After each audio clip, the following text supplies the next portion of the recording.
Good morning students. पिछली video तक हमने जो चैप्टर चल रहा था अपना 9th एप्लीकेशन ऑफ ट्रिग्नोमेट्री उसके 7 क्वेश्चन कर लिए थे।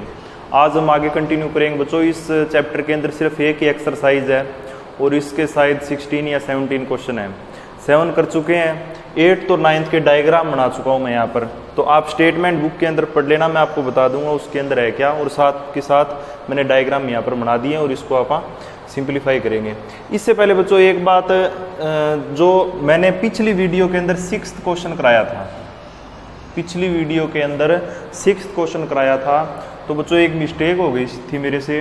वो कौन सी मिस्टेक थी? जो लास्ट के अंदर जब आप इसका आंसर निकाल रहे थे ना, तो मैंने 28.5 √3 माइनस था बच्चों 9.5 इसको कर दिया था मैंने आंसर के अंदर, इसको कर दिया था मैंने 19.5 √3 मैंने बच्चों ये कर दिया था। लेकिन देखो यहाँ पर इसको जब माइनस करेंगे ना तो ये नहीं आएगा, इसका आंसर आएगा 19 √3। तो इसको करेक्ट कर लेना, बाकी सारा सिस्टम सही था। ये जो लास्ट में जब आंसर निकाल रहे थे ना उस वक्त ये थोड़ी सी मिस्टेक हो गई थी, तो इसको है ना करेक्ट कर लेना। तो अब आगे करते हैं बच्चों, आगे क्वेश्चन नंबर करते हैं 8 और आगे क्वेश्चन नंबर करते हैं 9th। तो 8th क्वेश्चन के अंदर क्या दे रखा है, पहले तो ये देखो 8th क्वेश्चन के अंदर दे रखा है बच्चों एक ग्राउंड लेवल पर पेडिस्टल है और उस पेडिस्टल के ऊपर एक बच्चों स्टैचू है और उसकी हाइट कितनी है 1.6 मीटर। अपने को दे रखा है बच्चों एक ग्राउंड से इससे है ना पेडिस्टल की से कुछ दूरी के ऊपर ग्राउंड पर एक पॉइंट है, वहाँ से एंगल ऑफ एलिवेशन बनता है, टॉप ऑफ पेडिस्टल का तो बनता है 45 डिग्री और टॉप ऑफ स्टैचू का बनता है 60 डिग्री। ठीक है, अपने को बताना है बच्चों ये जो पेडिस्टल है इसकी हाइट कितनी हो। एक बार फिर से रिपीट करता हूँ, स्टेटमेंट आप बुक से पढ़ेंगे, मैं आपको उसका हिंदी में अनुवाद करके बता रहा हूँ। देखो क्या दे रखा है, एक पेडिस्टल दे रखा है ग्राउंड लेवल पर, उसके ऊपर स्टैचू है जिसकी हाइट है 1.6 मीटर। स्टैचू की हाइट दे रखी है, पेडिस्टल की हाइट अपने को निकालनी है। ग्राउंड पॉइंट से कुछ दूरी पर है जो पेडिस्टल से, जब आप एंगल ऑफ एलिवेशन करते हैं ना, देखते हैं ग्राउंड लेवल से, तो पेडिस्टल के टॉप से तो बनता है 45 डिग्री का एंगल ऑफ एलिवेशन और स्टैचू के टॉप से बनता है 60 डिग्री।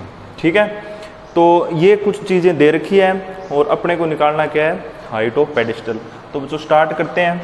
देखो अपने को पहले तो यहाँ पर देखो देखो 90 डिग्री का ज्यूम करते हैं ना, चाहे कोई भी चीज़ हो, चाहे पेडिस्टल हो, टावर हो, बिल्डिंग, उसको क्या ज्यूम करते हैं 90 डिग्री। यहाँ से सॉल्यूशन शुरू कर रहे हैं। पहला काम तो यही करते हैं, ये यहाँ पर 2 ट्रायंगल्स बन रही हैं, 2 ट्रायंगल्स को नेम दे देते हैं, जैसे ए, ये पॉइंट बी, ये सी और ये डी।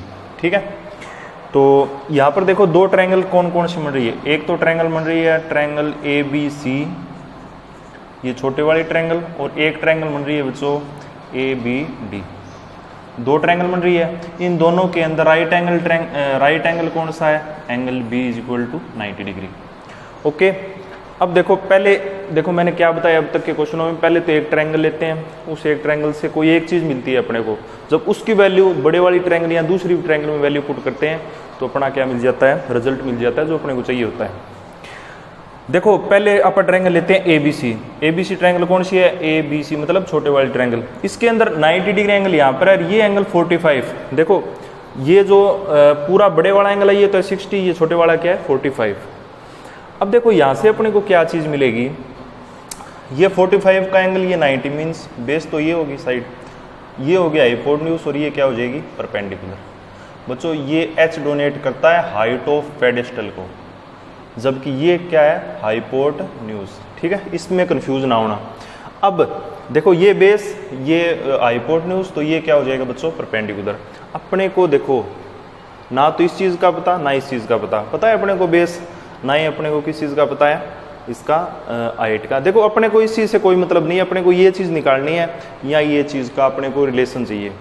तो आप क्या करते हैं बच्चों, ऐसा ट्रिग्नोमेट्रिक रेशियो देखते हैं जिसके अंदर पी और बी आता है, और वो कौन सा होता है बच्चों, टेंजेंट होता है। तो आप क्या करते हैं बच्चों, टेंजेंट का ट्रिग्नोमेट्रिक रेशियो लेते हैं। एंगल कितना दे रखा है इस ट्रायंगल के अंदर 45। टेंजेंट क्या होता है, पी अपॉन बी, यही होता है। और टेंजेंट 45 की वैल्यू कितनी होती है 1। तो जब क्रॉस मल्टीप्लाई करेंगे तो यहाँ से एक रिलेशन मिल गया बच्चों अपने को, P is equal to B, मतलब ये जो इसकी जो डिस्टेंस है ये इसकी पेडिस्टल की हाइट के इक्वल होगा। ओके, रिलेशन मिला अपने को एक। अब ट्रायंगल लेते हैं ए बी डी, ठीक है। ए बी डी ट्रायंगल के अंदर अब एंगल कितना बन गया 60। निकालनी क्या चीज़ अपने को, यही चीज़ निकालनी है या ये चीज़, अपने को इससे तो कोई मतलब नहीं है। ये हाइपोटेन्यूज हो जाएगा बड़े वाले ट्रायंगल के अंदर, ये टोटल हो जाएगी परपेंडिकुलर, ठीक है। अब देखो इस ट्रायंगल के अंदर टेंजेंट 60, एंगल कितना हो गया 60। अब P देखो कितना होगा, B तो सेम ही रहना है क्योंकि एंगल यहाँ पर बन रहा है यहाँ पर बन रहा है, तो ये तो B हो गया। अब देखो टोटल परपेंडिकुलर कितना हो जाएगा, परपेंडिकुलर हो जाएगा बच्चों 1.6 प्लस P ले सकते हैं आप, इसको क्या ले सकते हैं 1.6 प्लस P। आप इसको क्या ले लेते हैं P, या इसको आप H ले लेंगे तो भी कोई दिक्कत नहीं है। H क्या डोनेट करेगा, हाइट ऑफ पेडिस्टल, ठीक है। अब नीचे क्या लेंगे बच्चों, बेस तो सेम ही है, तो नीचे क्या लिख देंगे B। अब मैंने एक चीज़ बताई थी, टेंजेंट 45, टेंजेंट 60 और टेंजेंट 30, तीन की वैल्यू 90 to 95% केसों के अंदर एप्लीकेशन ऑफ ट्रिग्नोमेट्री में तीन यूज होंगी, तो ये तो आपको याद होनी ही चाहिए। तो टेंजेंट 60 की वैल्यू होती है बच्चों √3। अब यहाँ पर देखो ये P क्या है, ये P और S तो सेम है ना। P को आप क्या लिया हमने, पेडिस्टल की हाइट, तो आप इस P को लिख सकते हैं ना H = B। अब ये जो वैल्यू है ना H की, ये वैल्यू कहाँ पर पुट कर देंगे, यहाँ पर B की जगह, ठीक है, क्योंकि H और B दोनों इक्वल है। और टेंजेंट 60 की वैल्यू √3 1.6, H निकालना है, H तो अपन ने रख लिया है यहाँ पर। और B देखो बच्चों, B किसके इक्वल है, H के इक्वल है। समझ में आई बात, इसके अपॉन में 1 कर सकते हैं क्योंकि 1 से कोई भी नंबर को डिवाइड करते हैं तो कोई चेंज नहीं आता। क्रॉस मल्टीप्लाई करेंगे √3H = 1.6 प्लस H।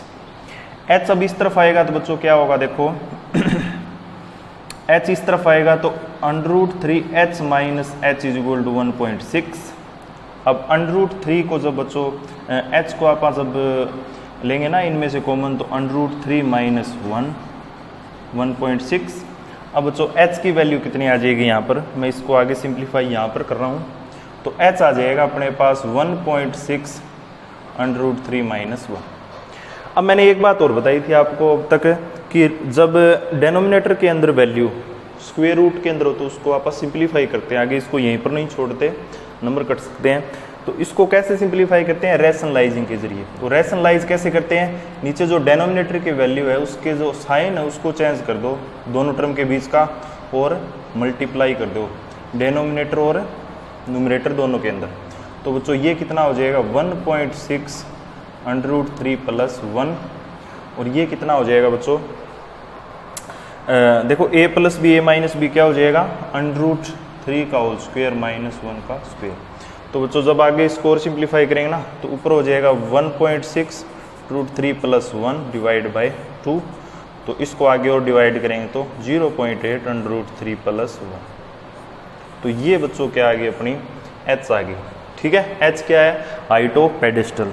अब बच्चों एक चीज़ और ध्यान से देखना, यहाँ पर कुछ जगह पर तो मैंने स्मॉल h लिया और कुछ जगह पर हो गया अपना बड़ा H, तो इसको है ना आप स्मॉल में ही लेके चलना, कंफ्यूज हो जाते हैं। लेकिन यहाँ पर तो एक ही H है तो कोई दिक्कत नहीं है, ये अपना क्या हो गया बच्चों, सोल्यूशन हो गया, ठीक है। सारे क्वेश्चन एक ही प्रकार के हैं। अगर आपको डायग्राम बनाना आ गया, स्टेटमेंट समझ में आई, डायग्राम बन गया, तो आपको ज़्यादा दिक्कत नहीं आएगी इन क्वेश्चनों के अंदर। बाकी प्रैक्टिस पर है सारा खेल, जितनी ज़्यादा प्रैक्टिस करोगे क्वेश्चन इतने ही आसान लगेंगे। क्वेश्चन नंबर करते हैं 9th। इसके अंदर क्या दे रखा है बच्चों, एक टावर दे रखा है और एक बिल्डिंग दे रखी है। टावर की हाइट दे रखी है 50 मीटर और बिल्डिंग की हाइट निकालनी है h। इसके अलावा कुछ दे रखा है अपने को क्या, कि बिल्डिंग के फुट से जब टावर के टॉप को देखते हैं तो एंगल ऑफ एलिवेशन बनता है 60 डिग्री का, जबकि टावर के फुट से बिल्डिंग के टॉप को देखते हैं तो एलिवेशन बनता है एंगल ऑफ 30 डिग्री। अपने को h निकालना है। एक तो डायग्राम बनाना, अगर सही बना तो ही आगे सही हो सकता है, अदरवाइज यहीं पर गलत हो जाएगा। दूसरी बात, अब लेते हैं आप बच्चों एंगल्स, ट्रायंगल्स के नाम दे देते हैं, जैसे ये A, ये B, ये C और ये D। अब देखो यहाँ पर दो ट्रायंगल कौन कौन सी बन रही है वो देखो, एक तो ट्रायंगल ABC और दूसरी कौन सी बन रही है BCD, दो ट्रायंगल बन रही है। अब देखो बच्चों क्या करेंगे, पहले ट्रायंगल ले लेते हैं ABC। कौन सी, ट्रायंगल ABC। देखो ABC ये वाले ट्रायंगल है ना ABC, इसके अंदर अब देखो ये अगर ये ट्रायंगल लेंगे ABC तो ए बी सी के अंदर एंगल बी क्या हो जाएगा, 90 डिग्री का हो जाएगा ना, क्योंकि ए बी सी ले रहे हैं और एंगल बी कौन सा है जो जिस पर टावर क्या कर रहा है, स्टैंड, और टावर को आप किस एंगल पे लेते हैं, 90 डिग्री एंगल पे लेते हैं। तो इन ट्रायंगल ए बी सी क्या हो जाएगा, देखो एक एंगल तो ये दे रखा है 60, ये 90, तो ये क्या हो जाएगा बेस, इसको आप एक्स ले लेते हैं बच्चों इस डिस्टेंस को, ठीक है। एंगल कितना दिया है, टेंजेंट 60। देखो अपने को ये चीज गिवन है, ये निकालना है, मींस ये बेस है।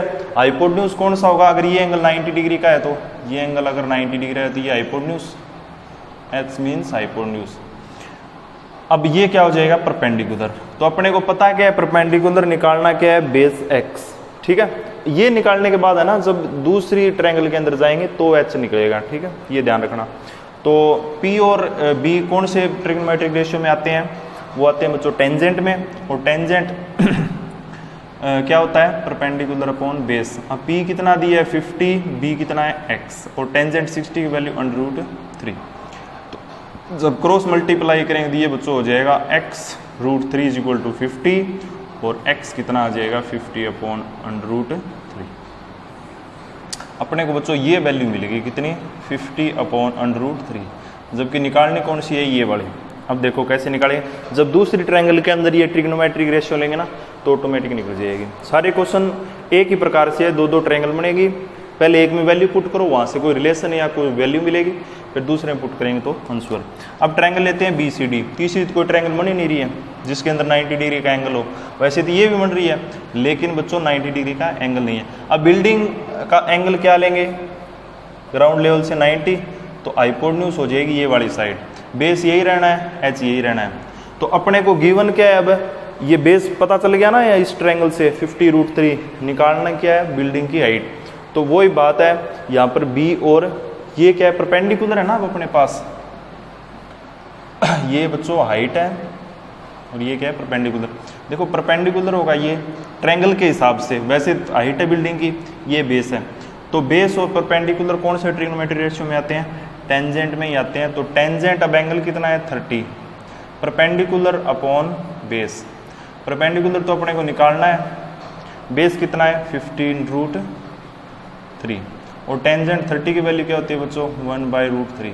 अब क्रॉस मल्टीप्लाई करेंगे तो P √3 किसके इक्वल हो जाएगा, 50 अपॉन √3, यही हो जाएगा ना, क्रॉस मल्टीप्लाई किया है तो। अब देखो क्या करेंगे, अब क्या करेंगे बच्चों, ये √3 P के मल्टीप्लाई में है तो इस तरफ जाए क्या हो जाएगा, डिवाइड में, मीन्स P √3 इसके मल्टीप्लाई में होकर ये डिवाइड में चला जाएगा। तो √3 क्या हो जाएगा 3, और इसको जब डिवाइड करेंगे 16 2/3 मीटर, ये बच्चों इस बिल्डिंग की क्या आ जाएगी, हाइट आ जाएगी। समझ में आई बात। तो बस वही काम करना है, दो ट्रायंगल है, उन दोनों ट्रायंगल को पहचानना है। पहला काम तो डायग्राम बनाओ, फिर दोनों ट्रायंगल को पहचानो, फिर उसमें से आप बेस परपेंडिकुलर को फाइंड आउट करो, फिर एक ट्रायंगल में से वैल्यू निकालो या रिलेशन निकालो कोई आपस में, और फिर दूसरे के अंदर वैल्यू पुट करो और वहाँ से अपना रिजल्ट मिल जाएगा। तो इस प्रकार से इस वीडियो के अंदर हमने क्वेश्चन नंबर कर लिए 8 और 9, नेक्स्ट वीडियो में करेंगे आपका क्वेश्चन नंबर 10 और 11। तब तक के लिए थैंक यू।